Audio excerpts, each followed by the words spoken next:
Hey there everyone, welcome back to FMA BR. Last time we took a look at Lior, one of the most edit-intensive parts of the whole series.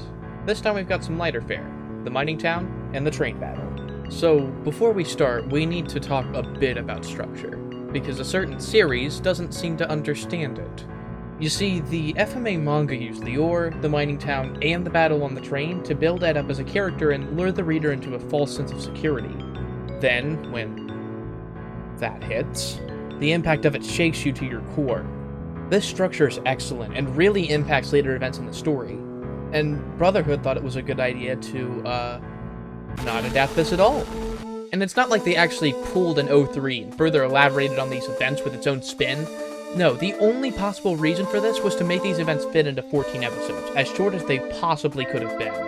I really can't fathom how anyone looked at this episode structure during production and thought, oh, okay, that's fine. No, it's not fine. It's not okay. Fortunately, so long as we're willing to take some slight liberties in edits, the 2003 versions of these two episodes work just fine when placed in manga-accurate positions. Okay, so let's look at the timeline for the mining town first. As you can see, there's a lot less going on here compared with Lior. Just so we're clear, track 6 is music, 5 and 4 are 2003 audio, 3 is primary video, and the top 2 are used for the episode's title card. It's the same setup for Battle on the Train, by the way.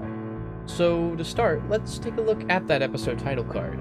Brotherhood kept track of its episode numbers consistent from episode 1 to 64 of its original run. So to ensure that the later parts of the series won't need further retooling, we are going to mark all new inclusions as side stories.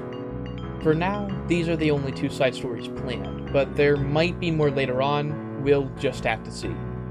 So, aside from the start of the episode and the start of the second half, nothing is cut from the original Mining Town episode of 2003. Virtually no other deviations from the manga exist in this episode outside of greater series context, which for our purposes doesn't matter, and the inclusion of Lyra. As for how we're handling the latter, we're just going to keep her in, as there's no real reason to remove her. Aside from that she isn't going to ever show up again, but I think that's okay in this instance. The only other point to talk about in this episode is reframing, so let's get into that. I didn't talk about it in the Lior video, but the Chimera battle was my first time having to deal with heavy reframing, and it was a doozy. 47 reframes over the span of 3 minutes and 13 seconds for that one. Fortunately, it paid off, so the scene is still plenty watchable in 16:9.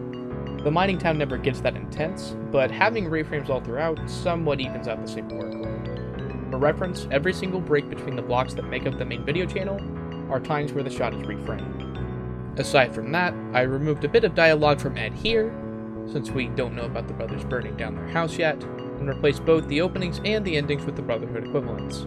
Overall, pretty easy stuff. As for the train battle, it's mostly the same story, although more changes were made since this episode in 2003 takes place far earlier in the timeline. Right off the gate, we have to remove this interaction with Ed, Al, and Marin. We still have some good dialogue with them later, so this isn't a huge deal. This actually gives us a manga-accurate start to the episode, which is then followed by another omission, Hughes' first appearance. As hard as this was to cut, his daughter has already been born by this point in the manga story, so his dialogue here would cause a problem. We still get plenty of him in this episode though, however any references to this event taking place before Lior have to be removed. This includes some audio work here to have Ed just say Colonel instead of Lieutenant Colonel, as well as changing some shots here to have Ed use clap alchemy off screen, as in Mangahood he already knew how to by this point in the story. Even with these changes, there is a small detail here that doesn't entirely add up, which is Ed's surprise at Mustang's flame, when at this point he would have already fought Mustang for his military exam, or at least would have some history with him. I tried to remove the soundbite entirely, but due to other sound effects there was no way of doing so without making it even more distracting. I also had to keep 2003's ending for this episode, as the dialogue right before it is too important to remove. These couple of off details aside, both of these episodes will function great in restoring the manga structure, acting as great additions to FMA BR.